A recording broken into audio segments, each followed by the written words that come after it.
So the Snow White story is pretty basic. The original Grimm story, there's a mother who is, it's a snowstorm and she is stitching and she accidentally breaks her finger. And a little bit of her blood falls on snow. So she looks at it, the combination of red and white and black, and she's like, beautiful combination, so chic. So she thinks, if I ever have a kid, how would that kid look like if she or he has skin as white as snow, or lips as red as blood, and hair as black as the wood, the ebony wood that was it. And she wished that, and things came true. Like, they call it manifesting, came true. Bam. A kid was born, but she died. It's one of those stories where if something good happens, something bad happens. So that happens. And as usual, the king marries someone else who is very beautiful.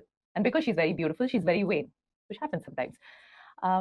But she wanted to always maintain that status because she always got things easy because she was beautiful. And she had this magic mirror who she kept asking, who is the most beautiful of us all? And the mirror kept telling her that you are the most beautiful, which kept affirming her self-confidence that she is the most beautiful. So that happened. Soon, Snow White grew up. She was called Snow White because of the way she looked. Soon she grew up and youth kicked in, which started showing. So when she asked the mirror, who is the fairest, the mirror says that you are fair, but Snow White is the fairest. It is quite weird, this mentality of what is new, the new shiny toy in the vicinity, that kind of thing. So when the mirror says Snow White is the fairest, the queen feels like she's losing grip on what she has, the power she has. And now she wants to get rid of the cause of her unhappiness. So she doesn't want to get her hands dirty because she's the queen, right? So she calls the huntsman and tells the huntsman, take Snow White with you in the woods, get rid of her, and as proof, get me her liver and her lungs, if I'm not mistaken. Those two things for me, so I can eat it. I don't know why she was so curious about that, eating her lungs and her liver, but okay, to each to themselves. Huntsman has taken Snow White into the woods, and now he's about to kill her. And then she begs for her life, as a normal, sane person would. He thinks to himself, wow, she is so beautiful, she does not deserve to die. And he tells her, you run away, child. And he kills a boar and takes lungs and the liver of the boar back. It's so interesting that he spares her because she's beautiful. It's like people who are less beautiful would have deserved death, but she's beautiful. She gets to survive. You'll see that again and again in the story. Right. He goes back and the queen is happy. She eats her stuff and she asks the mirror, then mirror, mirror on the wall, who's the fairest? And the mirror still says Snow White. And she knows something is weird. This fellow has lied to me. Meanwhile, Snow White, she's wandering the woods and she's afraid of all the animals and birds, and the thorns are tearing her dress apart, and she's very sad. And she chances upon this cottage, and the first thing she does is get into the cottage. And there she sees a table with 7 chairs and 7 beds and all these things. So she's tired. I'll just skip to the end. She eats all the food and then she goes to sleep on the beds. The 7 dwarfs go home. In Grimm's original story, the 7 dwarfs don't have a name. Like in Disney, you'll see the names, but they go home and then they see this girl who is sleeping in their bed and they're like, wow, she's so beautiful. Maybe we should help her. Again, because she's beautiful, maybe we should help her. They help her.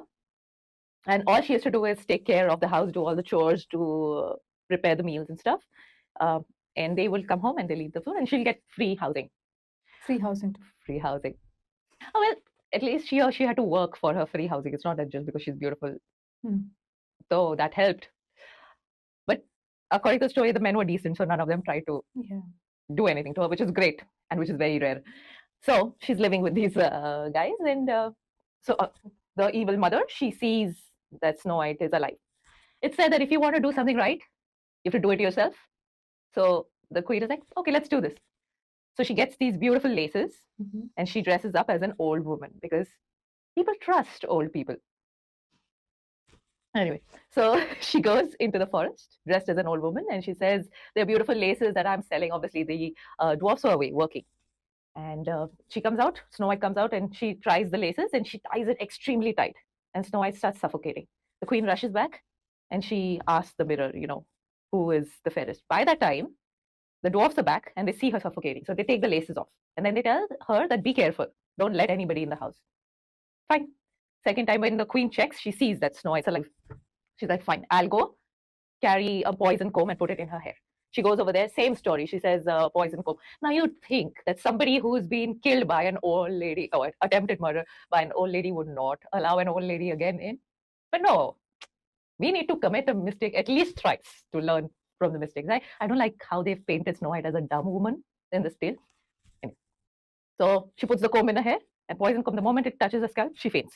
So again, the dwarfs come save her and tell her, please don't do it.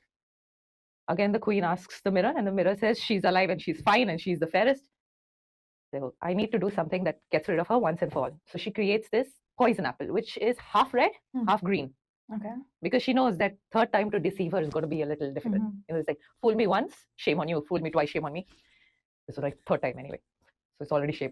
So the apple, she gives her. She's like, sorry, I cannot eat this apple because someone like you tried to kill me. She's like, all right. She bites the green part of the apple and she says, see, I wouldn't have eaten it if it was danger. So Snow White is very tempted by an apple. I don't know who gets tempted by an apple, but she was tempted by an apple. She bites into it and it gets stuck in her neck. So she chokes and she dies. Now, when the queen asks the mirror says, you are the fairest. The queen is like, yes, finally, the pesky kid is gone. So she's happy in her own world, thinking Snow White's dead. The dwarfs are very sad.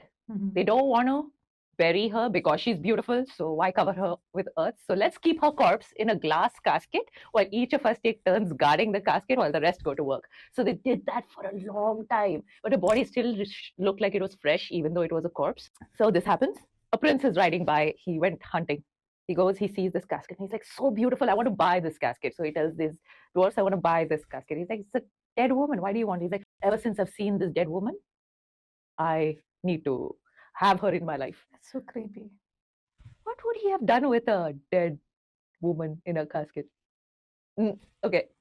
So these guys are like, obviously, no. So he's like, please, I cannot live without this. So they're like, fine, take her.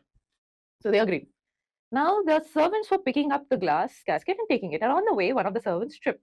So the casket moves and the apple dislodges from her neck. And the moment it dislodges, she wakes up and she looks around and she's like, where am I? What am I doing? So the prince tells her everything that, oh, I saw you and I fell in love with you and don't worry, you will marry me and you'll be happy and all. And she's like, okay. She says, okay, to someone she just met. You can't marry a man you just met. So she's like, fine, anything is better than, murderous mother and living in the forest and doing all chores. So she goes. And she's now there throwing a wedding. And she tells her husband, to-be husband, please don't invite my mother. He's like, no, let's invite her for what she's done. We'll see. And she gets an invitation. Now, again, as usual, she goes in her vain self, asks the mirror on the wall, who's the fairest of us all? And the mirror says the new queen, to-be queen, is the fairest. So she's like, okay, now I have to see. Maybe she wants to go murder her as well. So she heads to the wedding, and there she realizes that the to-be queen is actually Snow White, her daughter, stepdaughter. So she's upset. But what they do as a punishment to her is they take these burning hot slippers. They force her to wear those slippers and dance with those hot slippers till she dies.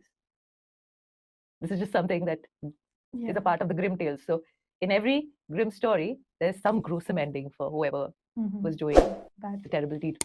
So that is the original Grimm story in brief for you. Hope you enjoyed.